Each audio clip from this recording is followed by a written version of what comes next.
আল্লাহ বলে, বান্দা কি মনে করছো আমি রহমান না? ঠিক আছে, তুমি কি এটা শোনো নাই আমি যে কাহার? তুমি তো শুনছো আমি রাহিম, তুমি কি শোনো নাই আমি জব্বার? আমি জুনতিকাম, আমি প্রতিশোধ গ্রহণকারী।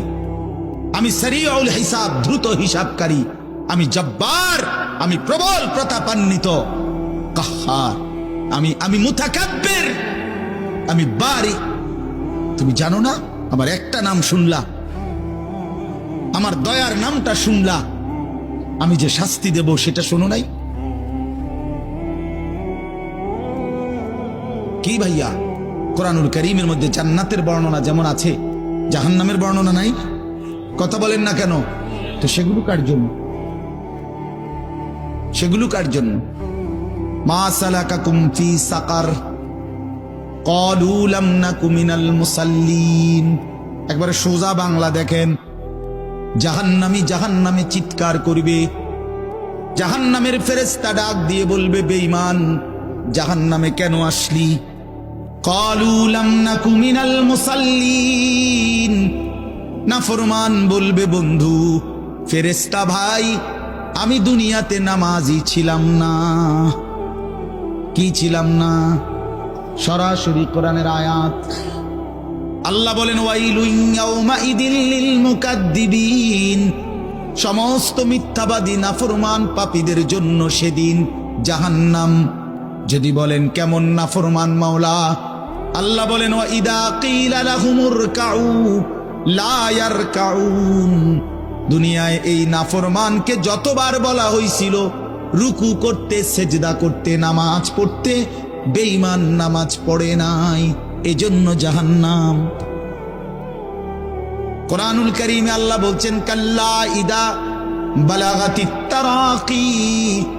নাফরমানের মৃত্যুর সময় যখন আসবে, মালাকুল মউত আজরাইল তারে যখন ডাক দিবে, আইয়াতুহান নাফসুল খাবিসা। প্রতিটা পাপী নাফরমানের জান কবজের সময় আজরাইল যখন ডাক দিয়ে বলবে, হে খবিস আত্মা বের হ, উখরুজি, বের হ। আত্মাটা বের হতে চাইবে না। আল্লাহর নবী বলেন, কসম বাবা, নবীজি বলে, মালাকুল মউত আজরাইল খপ করে ধইরা কলজা থেকে রুহটা একটা টান দিয়া ছিঁড়া ফেলবে,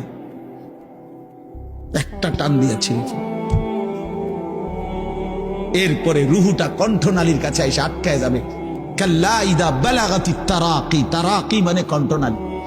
ফালাউলা ইদা বালাগাতিল হুলকুম ওয়া আনতুম হিনা ইদিন তানদুরুন। এটার অর্থ এটাই। হুলকুম মানে এই কণ্ঠনালী, বের হতে চাইবে না রুহু। আজরাইল তখন ধৈরে টাইনা হেসরাইয়া ছিঁড়া ছিন্ন ভিন্ন করে বেঈমান নাফরমানের কলজা ছিঁড়ে ফেলবে, রুহু ছিঁড়ে ফেলবে, এরপরে শরীর থেকে বের করে নিয়ে আসবে। আরে বন্ধু, এই কোরআনে আছে, আল্লাহ নিজে বলছে, এমন নির্মম মৃত্যু হলো কেন? এই নাফরমানের মউত এত কঠিন হলো কেন? তার কলজা ছিঁড়া ফেলছে, রুহু ছিঁড়ে ফেলছে, এমন মৃত্যু হলো কেন? আল্লাহর কসম বাপ, আমারেও বলি, আপনারেও বলি, আল্লাহ কোরআনে সরাসরি বলছে, এমন ভয়ানক মৃত্যু হলো কেন? ফালা সাদ্দাকা ওয়ালা সাল্লা।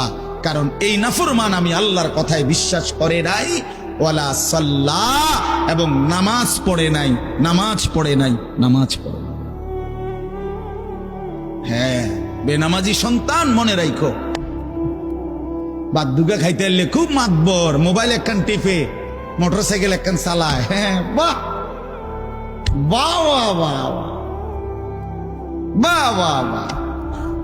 আর কি, আর ধরে কে? আমার একটা মোটরসাইকেল আছে, আমার একটা মোবাইল আছে, আমার কিছু বন্ধু আছে যারা আমার সারাক্ষণ অসৎ সঙ্গ দেয়। যখনই আমার সমস্ত নাফরমানি মন চায়, কিছু অসৎ বন্ধু মিলে যায়, যে বন্ধুরা আমার সারাক্ষণ চরিত্রহীনতা শিখায়, অসভ্যতা, নোংরামি, অশ্লীলতা, বেহায়াপনা শিখায়।